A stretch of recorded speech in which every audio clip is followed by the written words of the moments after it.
Can we have a functional harmonium in this temple? This would be so nice. Too late.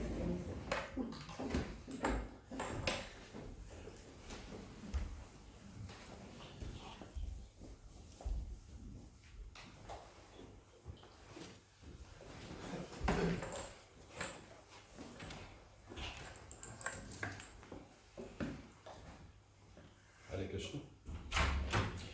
It is said that the wife is the better half of a man, so when the worst half of a man was not there, the wife took over.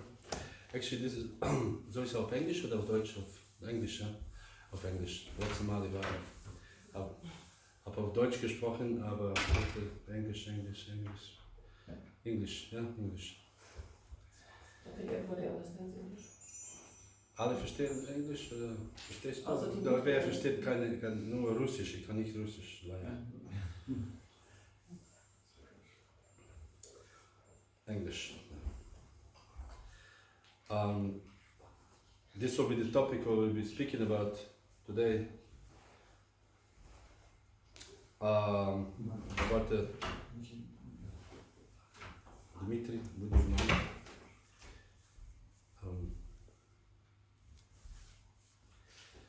So let's read first the Prabhupada.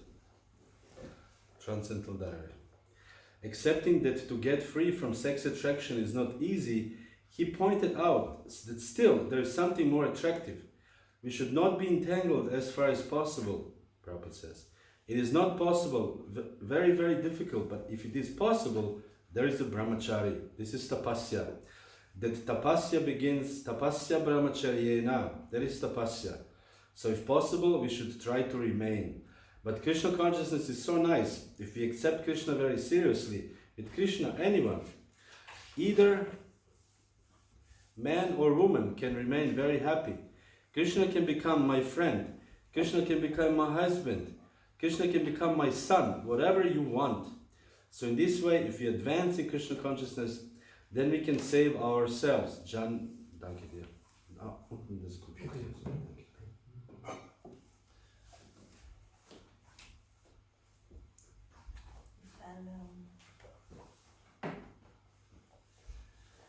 So in this way, if we advance in Krishna consciousness, then we can save ourselves. Janasya mohoyam.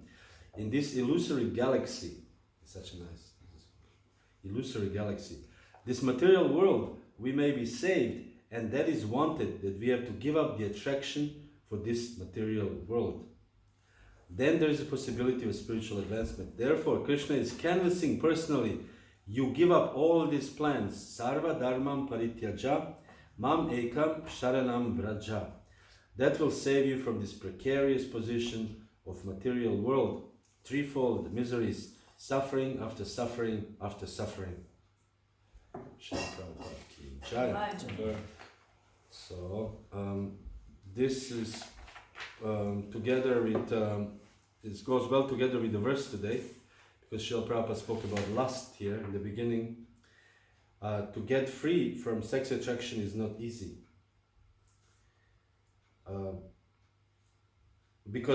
But it's possible if there is something more attractive. We should not be entangled as far as possible. It is not possible to be disentangled, Prabhupada says. It is very, very difficult. But if it is possible, this is called brahmacharya. This is called tapasya. Tapasya brahmacharyena. So Prabhupada said, if, as much as possible, we should try to remain. So this is one of the another aspects of, you could say, societal, how Prabhupada intend and will in the future change the society by introducing brahmacharya. There will be, at least he introduced into his society, the people should get married. This is nowadays, the society is going in the opposite direction. Marriage is considered stupid, waste of money, or whatever, waste of, nobody wants to get married, because if they get married after 3 years they will divorce and they will take half of the money of the man who worked hard for it, and then he doesn't want to, or she doesn't want to take in, I don't know what's the laws in Germany, but if a woman is adulterous and the man can prove it, then the man can take half of her money in America. If woman is rich and man married her and she is adulterous, not men. What means adulterous? Adulterous means to have illicit affair with somebody else. Oh, okay. And if the man have a proof of it on the court, then he is allowed to take half of her money. Or she has to give him like monthly allowance, whatever for the next how many years. I know one god brother of mine, ex-god brother of mine. But anyways, so Prabhupada introduced this celibacy, and this is, as Prabhupada says, as much as possible, meaning that not everybody needs to be brahmachari. Like in the 70s, 80s, 90s, everybody had to be brahmachari. If you want to be a Hare Krishna devotee, you have to be brahmachari. And the proof how good preacher you are, how much saffron color bodied man you have in your ashram. But actually, the purpose of brahmachari is training. Not everybody will stay brahmachari, but those who practice brahmachari for some time, it will be easier for them to be proper grihastas later on. And this is proved to be true. We have so many, just came recently, it was in Bhaktivedanta Manor. The many senior devotees, really senior devotees joined either Prabhupada disciples or joined in the early 80s. And they're very strong practicing grihastas. And I asked them, they were brahmacharis 15 years or 12 years or 18 years brahmachari, because they learned this practice, and then for them to be grihasta, proper grihasta, was easy, because they had the practice behind it. Maharaj, would you like to add something? Yeah, it's good for the devotees when they join it. They stay they stay brahmachari for some time. Yes. Get some proper training. Yes. Otherwise, if they don't get the training, then, like you say, grihasta life is also troublesome.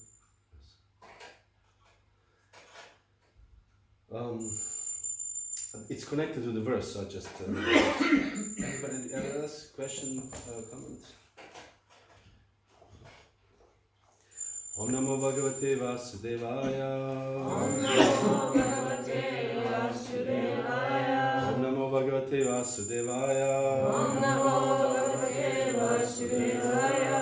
Om Namo Bhagavate Vasudevaya. Om Namo Bhagavate Vasudevaya. Narayanam Namaskrityam Naram Chaiva Narotamam Devim Saraswatim Vyasam Tato Jayamudiraят Nashtapayesha Bhadreshu Nitya Bhagavata Sevaya Bhagavati Uttama Shloke Bhakti Bhavati Naishtiki. This is a verse without purport, so I'll read another verse also, but first this one. Shishya ime Bhagavata paritapatani.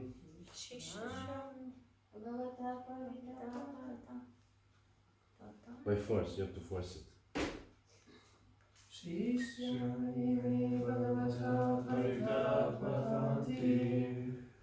Gayanti sama sarahasya majasramisham.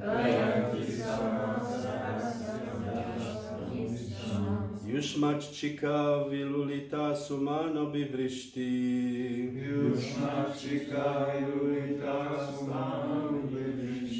Sarve bhajanti rishigana iva veda shakka.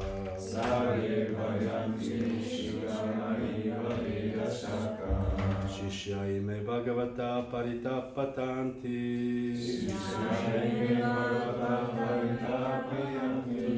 Gayanti sama sarahasya majasramisham.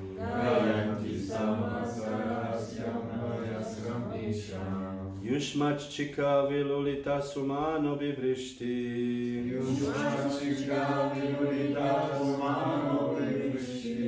Sarve bhajanti rishigana iva veda shakka. Sarve bhajanti rishigana iva veda shakka.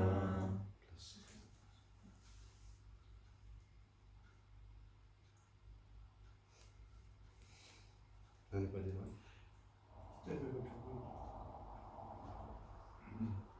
Shishya ime Bhagavata patanti. Shishyamene Bhagavata Paritapadanti. Gayanti Sama Sarahasyam Arasyam Nisham. Gayanti Sama Sarasam Nisham. Yusmanschika Vilolita Samano Vrishti. Yusmanchika Vilolita Samano Vivrishti. Sarve Vajanti Rishi Ganaiva Veda Shaka. Sarve Vajanti Shigana Veda Shaka. Shishya ime Bhagavata paritapadanti. Shishyamene Bhagavata Paritapadanti. Gayanti sama sarahasyam ajasram isham. Gayanti Sama Sarasam Jashram Isham. Yushmashika vilolita sumano vivrishti. Yusmarchika Vilulita Samano Vivrishti. Save pachanti rishigana iva veda shaka. Sarve Vajanti Rishigana Iva Veda Shaka. Shishya, Shishya, disciples, disciples, followers. followers. Ime, Amen. these, These Bhagavata, Bhagavata of your worshipable self. of your worshipable self, Paritaha, Paritaha, surrounding. surrounding, Patanti, Patanti, are reciting. are reciting, Gayanti, Gayanti, are singing. are singing, Sama, Sama, the Samaveda. the Samaveda, Sarahasyam, Saravasyam, with the confidential portion. the confidential portion, Ajasram, Ajasram, incessantly. incessantly, Isham, Isham, unto the Lord. unto the Lord, Yushmat, Yushmat, your. your, Shika, Shika, from bunches of hair. from bunches of hair, Vilulitaha, Vilulitaha, fallen. fallen, Sumana, Sumana, of flowers. of flowers, Avivrishtihi, Avivrishtihi, showers. showers, Sarve, Sarve, all. all, Vajanti, Vajanti, enjoy. enjoy, Resort to. resort to, Rishiganaha, Rishiganaha, sages. sages, Eva, Eva, like. Veda Shaka, Veda Shaka, branches of Vedic literature. branches of Vedic literature. Seeing the bumblebees following Purvachiti, Maharaj Agnidra said, "My dear Lord, the bumblebees surrounding your body are like disciples surrounding your worshipable self. They are incessantly chanting the mantras of the Samaveda and the Upanishads, thus offering prayers to you. Just as great sages resort to the branches of Vedic literatures, the bumblebees enjoying the showers of flowers falling from your hair." Note purport. There's a continuation of Maharaja Agnidra's pramata or madness. He was so bewildered by lust that he's bubbling nonsense. Text number 10. Vacham param charana panjara titinam brahmana rupa mukharam shrinavama tubhyam labda kadambaru chiranka vitanka bimbe yasyamalata paridikvacham valkalam te. O Brahmana, I can simply hear the tinkling of your ankle bells. Within those bells, titiri birds seem to be chirping among themselves. Although I do not see their forms, I can hear how they are chirping. When I look at your beautiful circular hips, I see they are the lovely color of kadamba flowers, and your waist is encircled by a belt of burning cinders. Indeed, you seem to have forgotten to dress yourself. Hare Krishna. There's a little bit non-Brahmachari verses here. That he's imagining that titira birds, these are the birds, these titira birds in Vrindavan, this makes like this titi, titi, titi, titi. You know these birds? Anybody been to Vrindavan? This is the sounds of these birds. They're very aggressive birds. I saw two of them chasing a dog. Very fired up birds. They're small, they're not big, but they're always like titi, titi, passionate, very passionate. Titira birds. Purport. With lusty desires to see Purvachiti, Agnidra especially gazed upon the girl's attractive hips and waist. When a man looks upon a woman with such lusty desires, he is captivated by her face, her breasts, and her waist, For a woman first attracts a man to fulfill his sexual desires by the beautiful features of her face, by the beautiful slope of her breasts, and also by her waist. Purvachita was dressed in fine yellow silk, and therefore her hips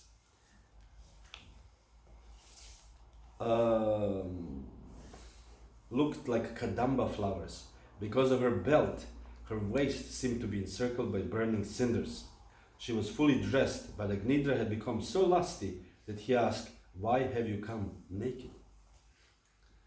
Om Jnana Timirandasya Gyananjana Shalakaya Chakshurunamilitam Yena Tasmai Shri Gurave Namaha Shri Chaitanya Manovishtam Stapitam Yena Bhutale Swayam Rupa Kadamayam Dadati Swaparam.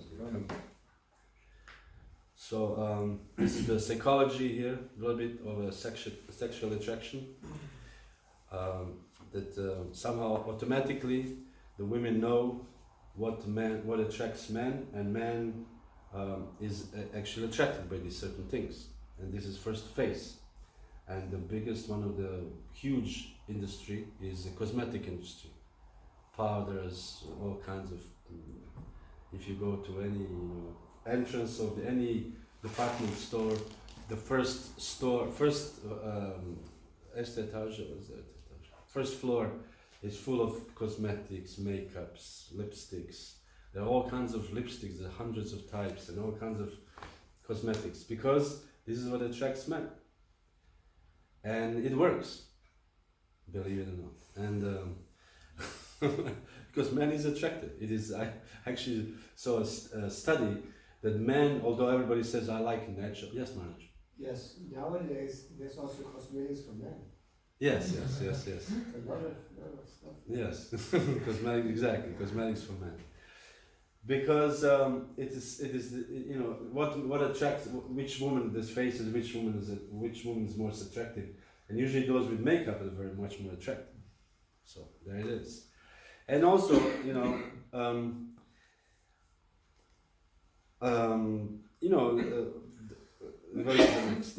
captivated by her face, then her breasts and her waist.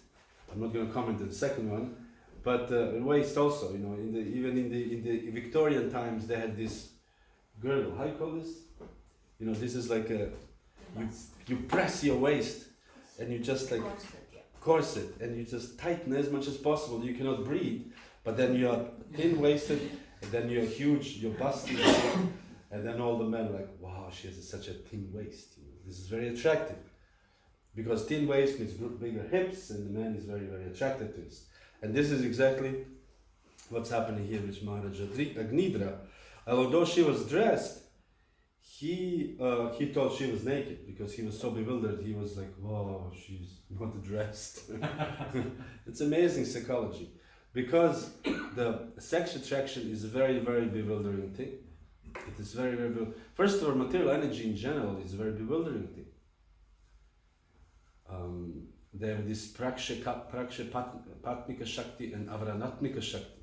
The first shakti, the main two shaktis of Maya, is one is bewilders you, like you're putting you through this like a machine, like a laundry, when we wash a laundry machine, and then when you're completely bewildered, Maya throws you in the material world. Now you go there. Now you're ready, and this is happening to all of us, to men, to women. It's not like women are exception to lust. It is exactly the same. Just women, as I spoke last lecture on Thursday, the women have different view. They see different things than men look at women. Women see. I don't want to go into details now. I spoke a little bit last time. But this is basically lust, and lust is a very lust, anger, and greed. Trivida narakasyedam, Krishna says. These are the three types or three doors which lead to hell. It is such a heavy thing: lust, anger, and greed. So we should be aware of this all the time, and therefore we have this brahmacharya ashram, brahmacharini ashram, grihastha ashram, vanaprastha ashram, sannyasa ashram. Prabhupada says out of 4 ashrams, in 3 of those are forbidden. Sex is forbidden. Out of 3, this is a lot. For 4 ashrams, 3 is forbidden. Only the Grihastha Ashram, but the Grihastha Ashram, Prabhupada calls it, it's a licensed sense gratification. Licensed sense gratification means that, you know, when you're, for example, I don't know what to use, but a gruesome example of a hunting or a fishing, for example. Or you're hunting, but there's a license to it. You cannot just go and hunt randomly like they did in America. They're killing thousands of buffaloes for fun. But actually, a license means there's a season and you're allowed to kill one rabbit or whatever, one rabbit or two deer or whatever per month or something. You know, it's a terrible example, but it's a license. It's a terrible thing, but it's a licensed sense gratification. So the similar way, the sex is allowed with a license, and this license is called Grihastha Ashram. First of all, meaning that people should get married. We should encourage people to get married, actually. Because unmarried people, as Prabhupada says, unmarried man sees boy, boy sees girl, and that's it. You know.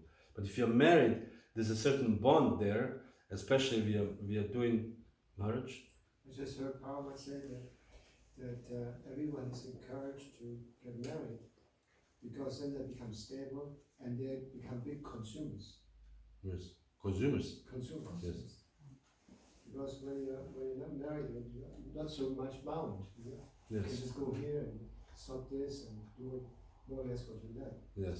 But when you're married, you're stuck, and you're forced to consume also. Become more stable consumer. Yes. You understand what I mean? Somewhat, yes. That when you're married, you have to have a house. To have a house, you have to have this. You have to have a cow. To have this, and you have to have a land. And so it all binds a person down. And also doing this, also it's because in our tradition, you can say Vedic tradition, marriage is based on duty, Pflicht. It's a duty marriage. Marriage is based on duty. Of course, pre-marriage there's a boy meets girl, whatever, from a distance, and there are certain ways to do that. There's an astrology chart to look to the compatibility, but once the deal is done, it's a pure duty. It's a duty, and that duty cannot be broken because we gave our word in front of the Lord, in front of the Guru, in front of whoever, the priest, the Brahmanas, in front of the fire. We cannot just say, oh, I don't. Of course, in the Kali Yuga everything is possible, but due to the sinful background of the participants. But the basic is that it is based on duty. The married life is based on duty, and therefore, as such, it is regulated. One wife. That's it. Lord Rama vowed to have one wife. There's several, Krishna is a different story. But Lord Rama vowed to have one wife, and that's it. He didn't chase another one. He said no. It's one wife, and that's it. That's the duty. And if the married life is based on duty, then everything is easy to be Krishna conscious. As Bhaktivinoda Thakur even explained that relationship between man and woman in the beginning, first, when they get married, is the infatuation, and then there's whatever, personal attraction, physical attraction, then there's more like friendship, and then the end is more like a partnership, like a whole throughout the life relationship between the man and woman. And therefore, when the husband and wife are older, for them it's easy to leave the house because they understand this is it. We cannot. How much can you squeeze sense gratification when you're older? That's it. And they're both spiritually advanced, so they are going to the next stage of their lives, which is vanaprastha or sannyas or whatever the story is. We see even Queen Draupadi left the home. Draupadi went with whom? She left with some other lady. Queen Kunti went with somebody else. With Kunti maybe Kunti. They went together. They went to the forest. Yes, this is it. With Kunti. Because the Pandavas left, they went to the Himalayas, they took Vanaprastha, and they thought, what are we doing here? Let us also go. Because they practice throughout their lives. And this is the whole point. This is the whole point of brahmacharya. It's not like now we are forced to do something which we don't like. We have to stay brahmacharya because this is our religion. No, it is a practice to help us to actually make spiritual progress, to be as detached as possible from this material world. And therefore it is advised, as Maharaj said earlier, it is advised for everybody to go through this ashram as a training. Brahmachari ashram as a training. And Prabhupada himself even trained disciples in that way. There was a time that, we was hearing every morning we were listening to memories of Prabhupada, and there was a time that everybody was living together, men, women, everything, temple, and then even some man was complaining, what is this women are, disturbing us, And there was a famous letter, Prabhupada says, if women are disturbing this, then you should go live in the forest. This is the whole point, to try to actually use your spiritual strength to fight these lower urges. This is the lower urge. This is the lower urge, which is very strong, but it's the lower urge. And in the Bhagavad Gita, Krishna explains that one cannot conquer the lower urge by fighting on the lower level. There has to be param drishtva nivartate. There has to be a higher taste. That's why we have a cookbook called Higher Taste. So we have to have a higher taste, but this will not be. Therefore, we will not be attracted to the lower taste. This is the whole point. And then when I was thinking about this verse yesterday, I thought that the training actually means that we should become a disciple. So I somehow came to this celibacy training disciple. This a train of thought went like this, and I thought, okay, let me see the description of the disciple. What else a disciple needs to do to make progress in spiritual life? So I found in a book by Sanatana Goswami called Hari Bhakti Vilas. It is description of a disciple. First, there is a description of a guru. Who is a guru? What is his qualification? What is the proper qualification of guru? And then there's the description of a disciple. So if you don't mind, I can read a little bit and comment. And Maharaj, if you like also to comment something. Because celibacy is not only, we are celibate and that's it. There's also more to it. Celibacy is a part of our discipleship, as we can say. Discipleship means that we are disciples, that we follow all kinds of rules in order to please Krishna. Because in the Bhagavad Gita chapter 3, verse 40, it is said, the senses and the mind and the intelligence are the sitting places of lust. So the senses, mind and intelligence. So we have to guard not just our body, I don't want to see man, I don't see a woman, or I see a man half naked and you think, a man or whatever. This is or we talk to a woman longer. Actually, I wanted to say last time, I forgot.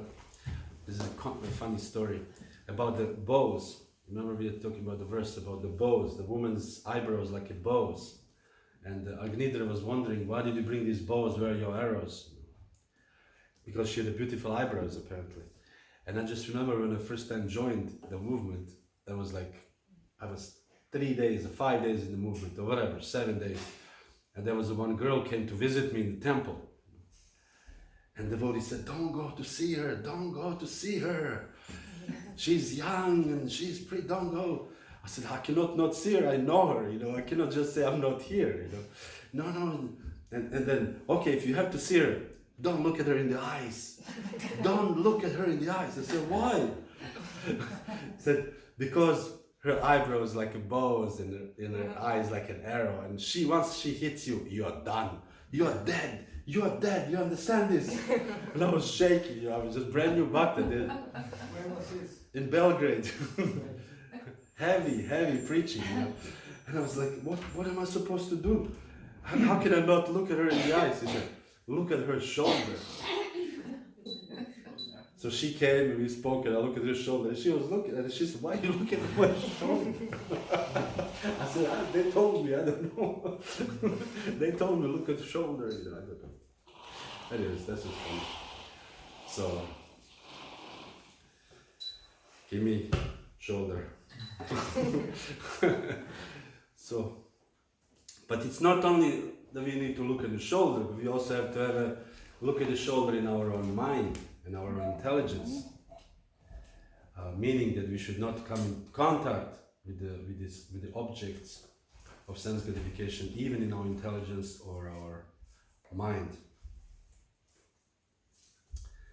Because, why is this? Because here, from the 6th canto, we know from the story of Ajamila, when Ajamila walked, he was a Brahmana boy, very pure, innocent, walking accidentally through the forest, and he saw Shudra and Shudrani, the lower caste, embracing themselves in a inappropriate manner, and he was very bewildered by this, and he was started thinking about this all the time, and so much so that later on he was looking for this woman, and he found her, and he so-called married her, and he fell down from his Brahminical standards and so on and so forth.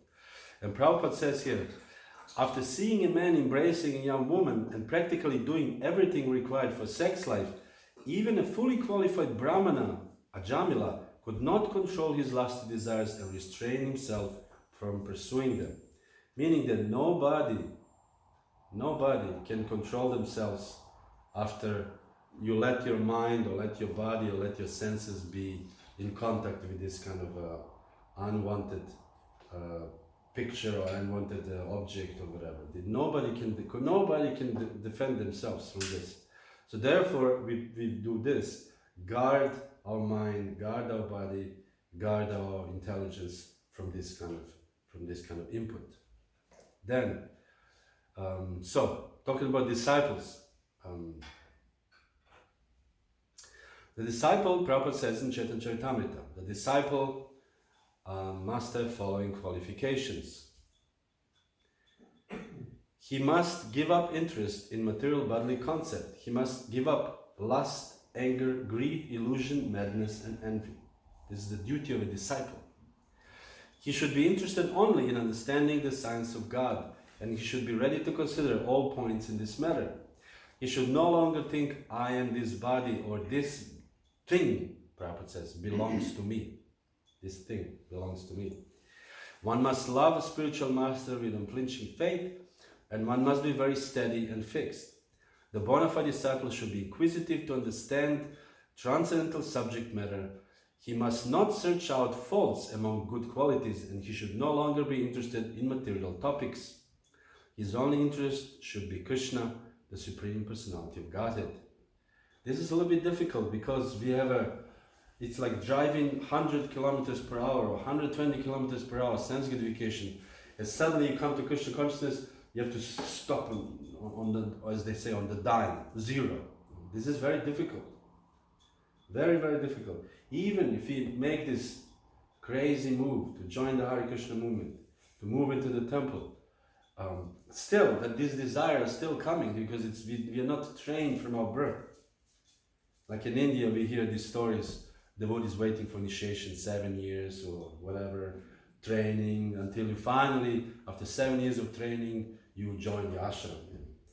Here, nobody will join ashram after 7 years. You tell him, after 7 years, who will wait 7 years? They'll say, get lost, and I'm going to whatever, something else, or there's another group, I'll join there. I don't care. We don't have, first of all, this steadiness. Second of all, we don't have a faith. We don't have a loyalty to anything nowadays. This one Bhakta told me.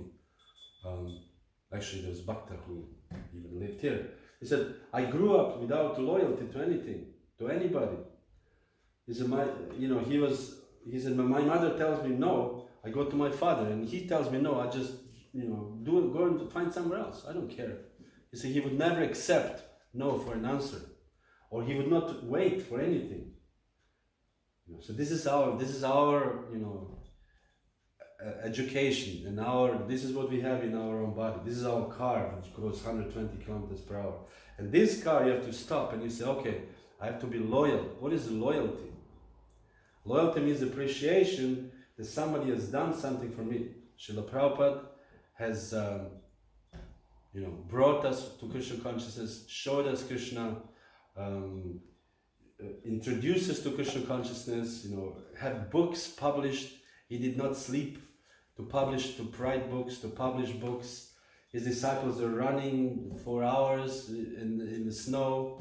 Guru Prasad Swami told me the story. He was distributing books in Radha Damodar, and he come back at 8 o'clock in the evening. He knocked at the door. Tamal Krishna Maharaj opens the door of the bus. And he said, how many books? And he said, 18. He said, don't come back unless you do 25. Close the door. Snowing outside. It was a quarter. Good, yeah. And And he, have to distribute minimum this amount. yeah, and he closed the door, and you're standing on the cold in the snow. It's okay. So he said he went out somewhere in some parking lot in some store or something. But he said at 10 o'clock he came back and said, how many? Okay, you can come. So these people, Maharaj, including here, going to austerities to bring Krishna consciousness for us. I got a book because some devotees went to my small hometown and they distributed books there. And I got a book because of it. And somebody published this book, somebody translated the book. So we should appreciate this. We should actually appreciate this. If we do not appreciate this, then we are, our character is not great, not impressive, to use the mild word. Our character is, we don't appreciate this. So we should appreciate this. So this is also part of discipleship. As Prabhupada explains, that no one, the disciple, cannot repay to his spiritual master or her spiritual master what spiritual master has done for this person. You cannot repay this. You just cannot. Because what we have got as devotees, particularly devotees who are somewhat more serious, is that we have opportunity to first of all be liberated from material existence. This is like, you cannot repay this. You just cannot repay. And second of all, we have an opportunity to, by the grace of Lord Chaitanya Mahaprabhu, to engage in transcendental loving service to Radha and Krishna. This is like, there's not even beginning to explain how glorious this position is. So for these two situations, we can never repay. This is not possible. So therefore, the only thing we can do is to try to be good disciples and please the spiritual master. And here, how is it? He must give up lust, material anger, material greed, material illusion, material madness, and envy. We can be speaking about lust, anger, greed, illusion, madness, and envy for hours, but these are the things we have to give up. No madness, no envy, no greed. We are here not to become, big spiritual leader or we are here to give up these things. This is the reason why we are here. To give up lust, to give up anger. Anyways, so now, coming back to more discipleship. This is from the Srila Sanatana Goswami's Hari Bhakti Vilas. I will read a little bit. A genuine disciple is faithful, glorious, humble, pleasing to the eye, truthful, pious, intelligent, honest, and not a hypocrite. This is a high standard, actually. You have to be glorious, humble, pleasing to the eye, truthful, pious, intelligent, and not a hypocrite, and honest. This is the high standards here. Also, he has to be free of lust and anger, devoted to spiritual master's feet with body, mind, and words, and devoted to the Supreme Personality of Godhead day and night. Hare Krishna, this is my messages. A genuine disciple is prideless, non-envious, diligent, free of false possessiveness, sincere friend of his spiritual master, eager to learn the truth, and averse to useless conversation. So this is very high standard of a disciple. It is said in the Sanatana Goswami explains that in this book called Mantra Muktavali, a disciple and spiritual master should live for 1 year together. In this way, they will come to understand the nature of each other. Spiritual master can examine the disciple can examine spiritual master, and then they can be initiation. Therefore, Prabhupada also gave in ISKCON we have a 1 year, and Sanatana Goswami is quoting Shruti Shastra, is that the spiritual master should not give initiation without first living for a year with his disciple. Because it's not only that, disciple is thinking, oh, should I get this spiritual master, should I get it? But also Guru sees, should I initiate this person or not? Should I give initiation? Because giving initiation is also a bond for spiritual master. As we read the other day, or I don't know exactly when, the spiritual master takes karmic reactions, or takes responsibility from the sinful activities of the disciple. So there's also something, not nothing. Maharaj, would you like to say something in this regard so far? Of course, this is all ideal. Yes.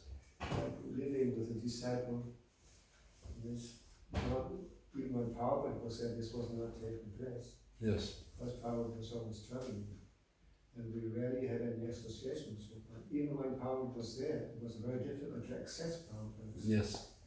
You have to go through the whole filter. You have to do something special to actually be able to talk to Prabhupada. I have since we listen. Sanatana Goswami writes all this. This book.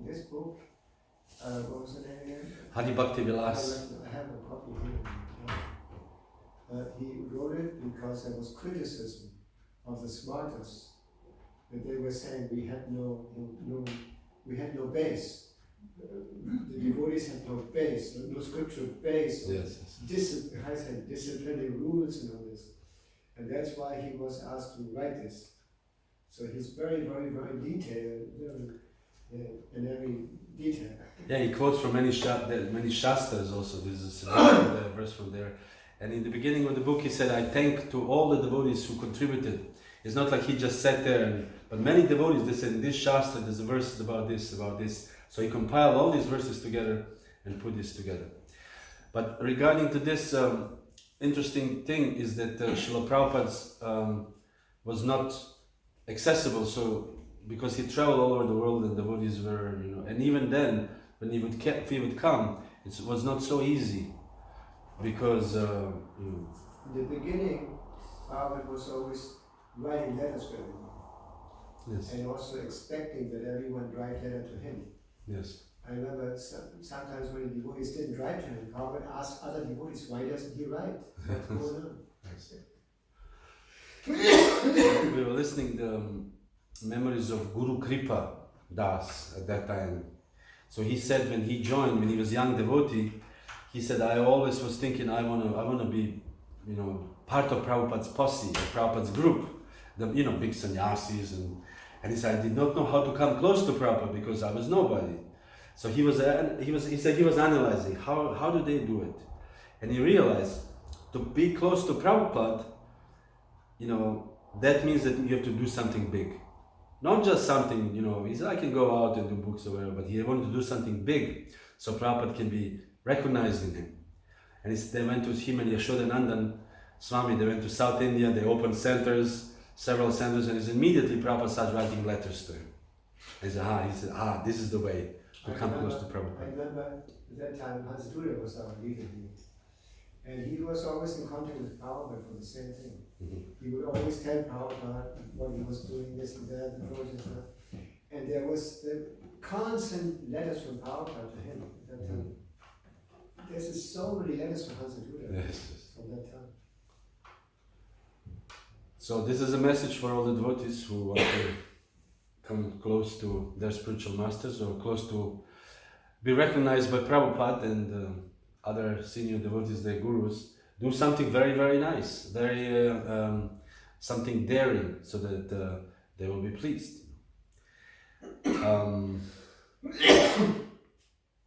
Because actually that is a real relationship to Guru. Yes, exactly. To serve. To serve.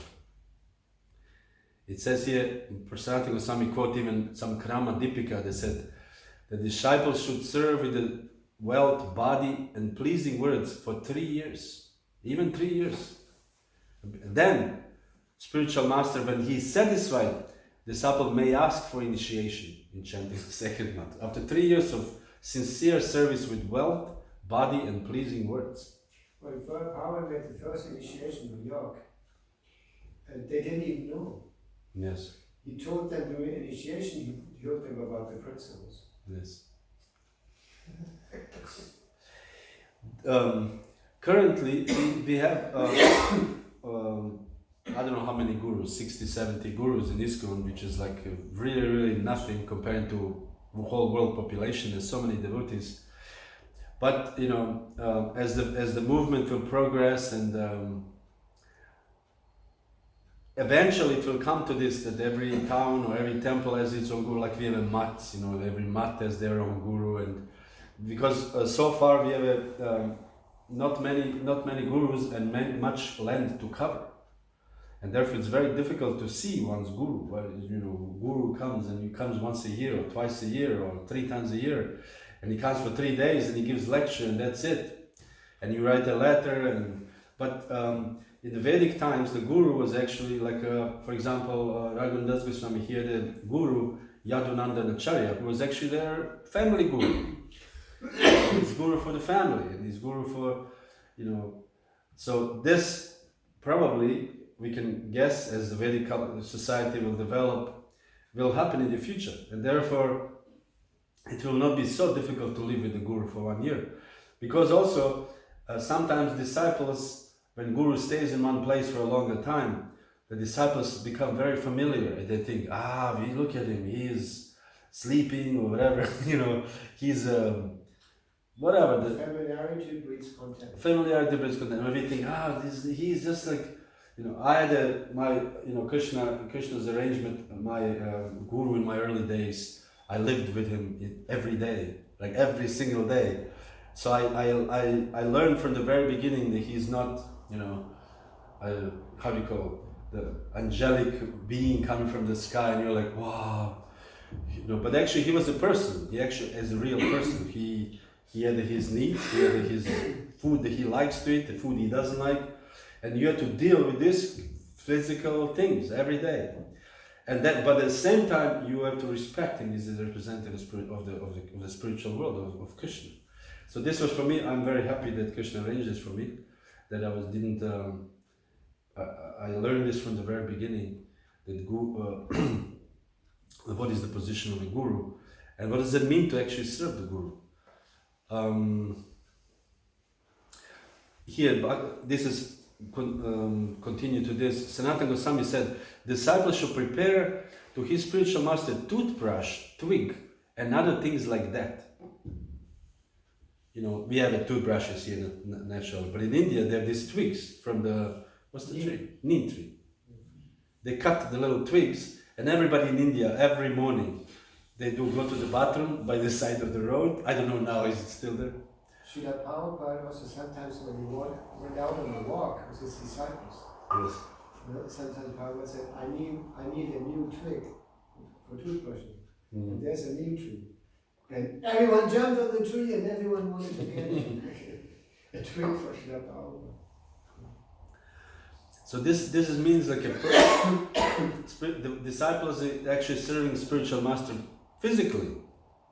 He needs a toothbrush. Okay, let's cut a toothbrush. He needs a hot water to whatever wash. He needs whatever. Everybody has a different needs, you know. So this is what it means.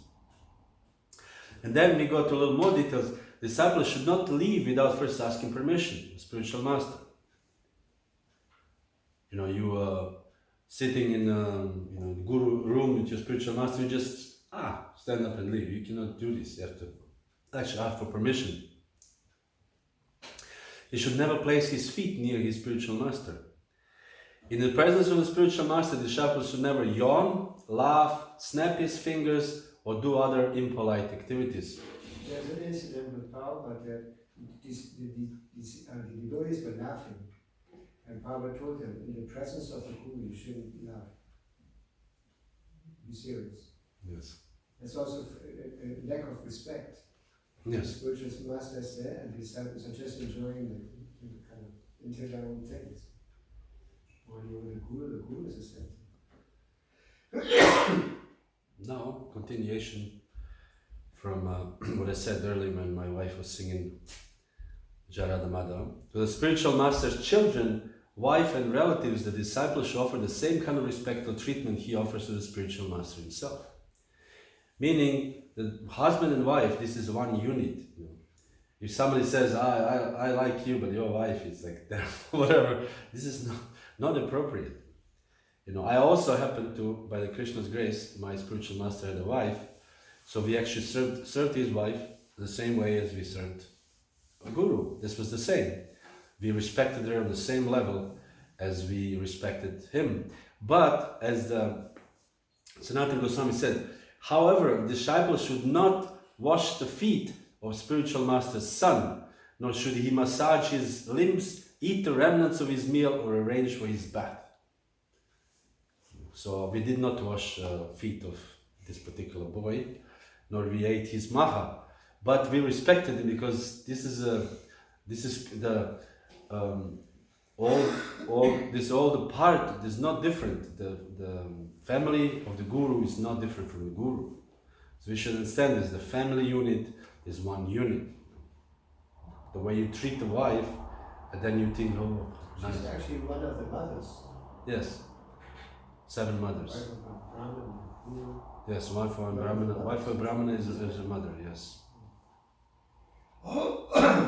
So,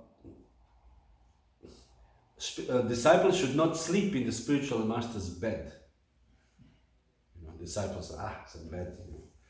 Nor should he massage his limbs, Nor should he use his seat, use his vehicle, wear his shoes, use his chair, or step in his shadow.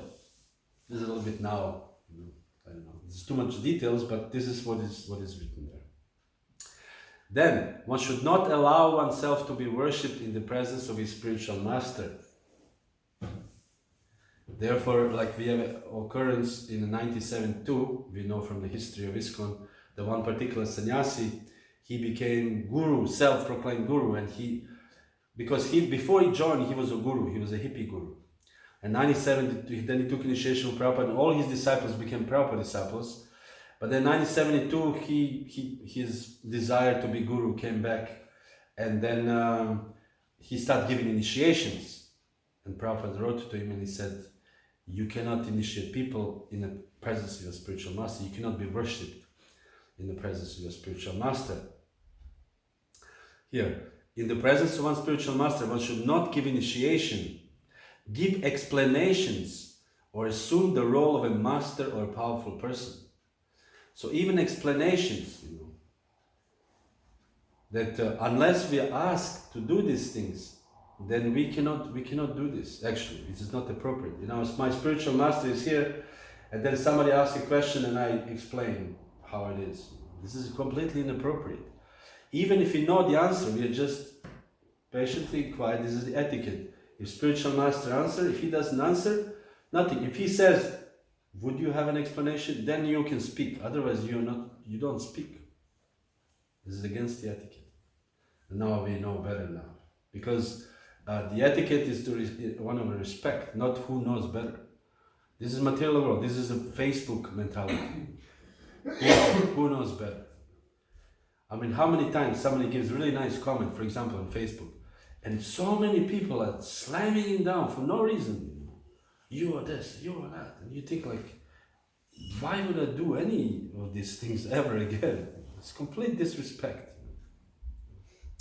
So, no comments, explanations in the presence of the spiritual master. Wherever one see his spiritual master, one should offer obeisance with folded hands. One should fall like a stick to the ground, like a tree cut at its root. No, tree cuts. Of course, we don't fall on our face, but we offer dandavats, meaning we offer full. Now, there's even more, which in ISKCON is very difficult.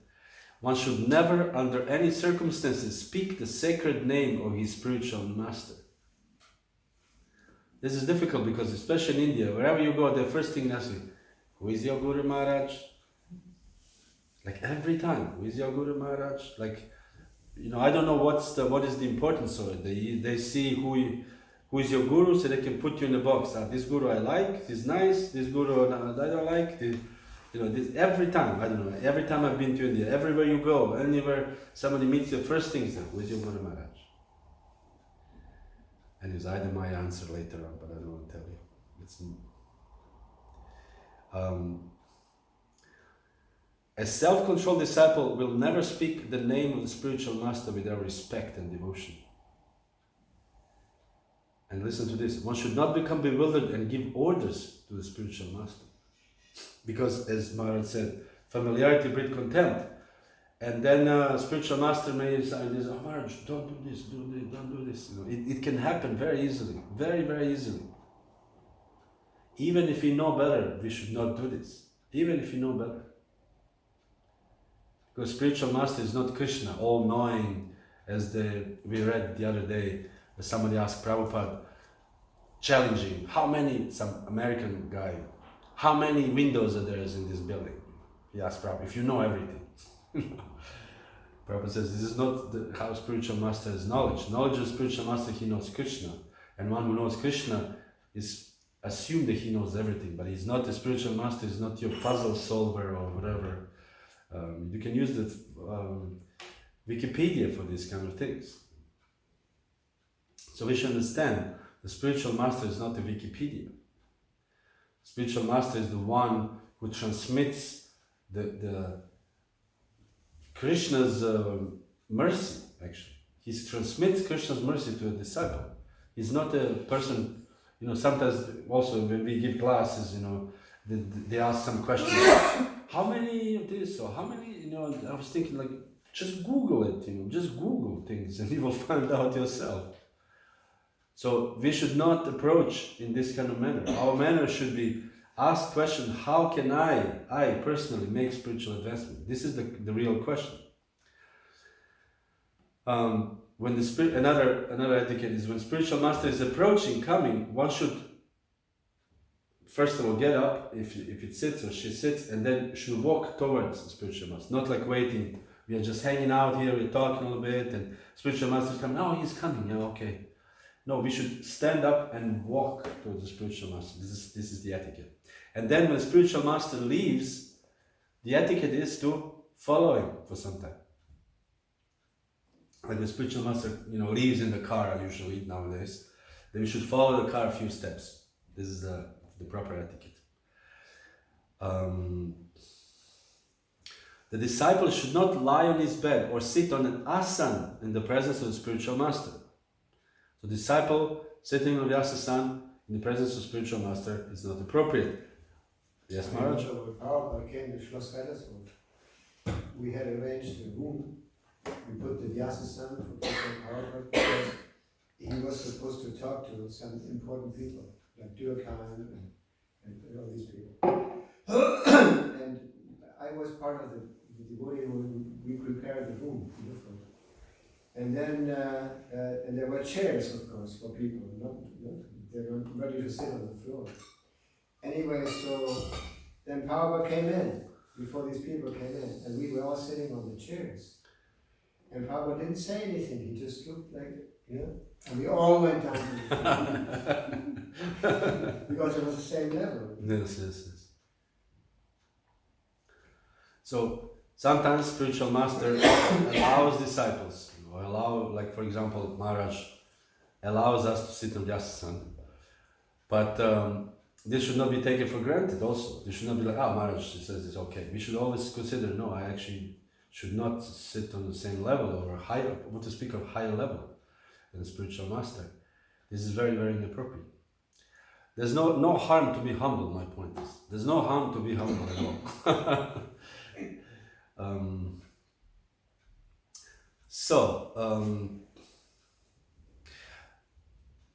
Whatever food or drink the spiritual master likes, whatever pleases his heart, the disciple should offer to the spiritual master. So meaning, whatever, like we see also when we read about this last days of Srila Prabhupada or Ramakrishna Goswami, I think no, maybe not in that book or some other. When Srila Prabhupada wanted to eat, he was very, very sick, like really, really sick. He could not, and the Buddhists wanted to make some wheatgrass juice or healthy American thing or whatever. The Prabhupada, no, he didn't want it.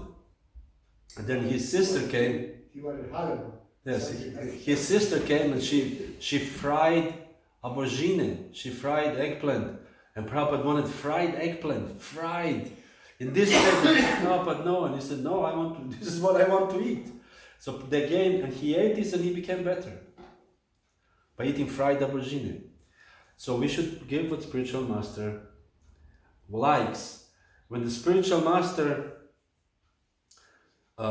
finished eating, the disciple may eat the remnants of his meal. He should do this every day. This is called Mahaprasad.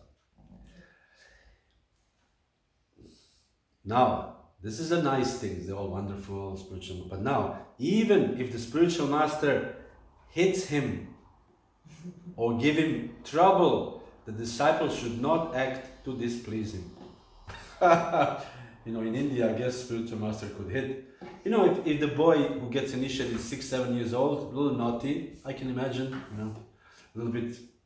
Nowadays, of course, CPO, how do you call this? CPO will arrest you or whatever, put CPO, child protection.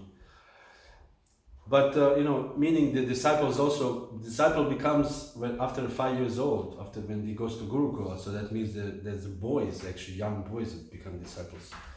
So even if the spiritual master gives trouble to a boy, the disciple should never act to displease the guru. The disciple should never disrespect his spiritual master's words. Sometimes people, for example, one thing which I find very, very strange is that people are nowadays, they say, Prabhupada said this, but he actually meant this. No, Prabhupada said this and he said this.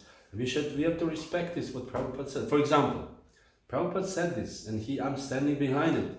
And if you don't like it, this is your whatever, I will stand behind it because Prabhupada said it.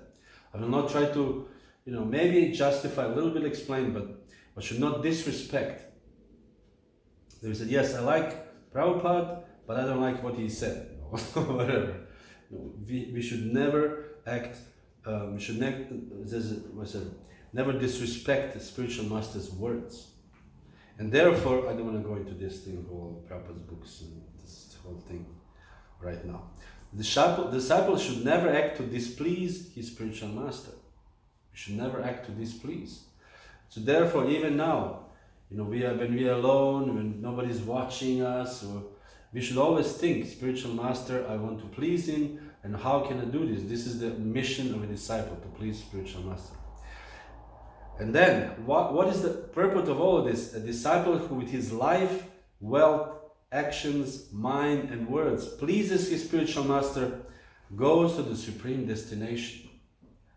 This is the ultimate conclusion of all this, whatever we try, whatever the obeisances and standing up and not sitting on the same bed, all these things to please the spiritual master, because please the spiritual master is pleasing Krishna, and by pleasing both spiritual master and Krishna, Yasya Devi Parabhaktir, Yata Devi Tata Guru, Tasyaita Katita Hyata Prakashante Mahatmana. One goes to the supreme destination. He actually goes back to Godhead.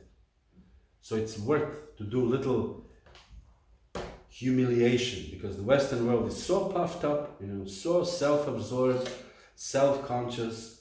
Oh, how can he sit on this and you? A typical story. How is Prabhupada riding this limousine and you cannot? Some mothers asking the disciple, because we have this so puffed up. The whole Western world is so puffed up. And you can, the culmination, or when the, you know, Prithvi used to quote always, when the Western movies, you know, somebody comes in and somebody says something, immediately they take guns. Oh, you cannot say anything to anybody. Immediately taking the guns. This is the typical Western civilization, very, very puffed up. So therefore we have to, somehow or other, to get all these millions of years of puffed upness to put aside and to submit ourselves to one person, actually, to a person. You know, we had the once Bhakta, and he was 16 years old, something like 17, very young, and he joined, and we did, you know, Guru Puja, we did first Govinda Mani Purusha, we offer obeisance to the deities, Gornitai, and then we did Shri Guru Charapada, and everybody offer obeisance, he's standing like this. And I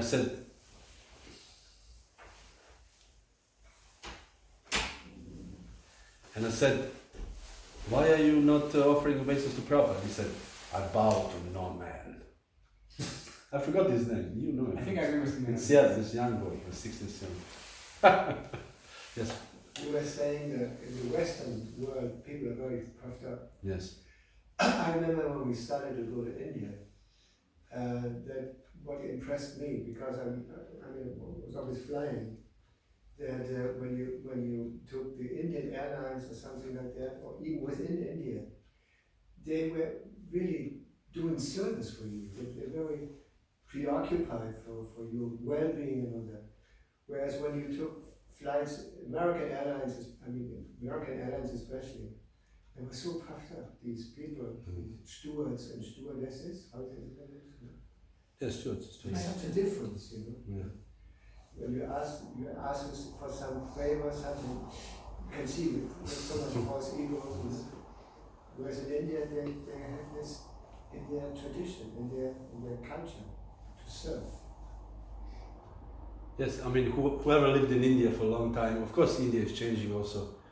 When we had the like house programs, you know, they were like, you know, we sit and eat, and the husband of the householder of the main, you know, he's the husband. He's serving everybody, and the house was like we went to one program. There was like a pure marble, you know, it's very expensive. Everything's so expensive. Rich, very rich people. I found later on that he makes around $50,000 per week. Per week, not bad, you know. But at that time, I mean, he was a rich man. And he served all the devotees and all the women from the kitchen. They were like, did I like it? Did I like it? You know, I mean, I felt so embarrassed. I said, man, if you know my background, you know, you are serving me. I felt so embarrassed. Like, look at these people. They're like rich people, you know, qualified, very qualified people, and serving me, you know. So this is because they know this, by serving me, they're actually serving Krishna. Because they have this background, this philosophical background. This is difference. So we should develop this background. I think it's already 9:05. I think it's, yeah. There's a verse in the 5th chapter of the Bhagavad Gita, which says, Yoga Jitatma Vijitatma Sarva Bhutatma Bhutatma Kurvan He's one who's serving everyone, he's dear to everyone is also very dear to him. So it's included. Hare Krishna. Srila Prabhupada ki jai.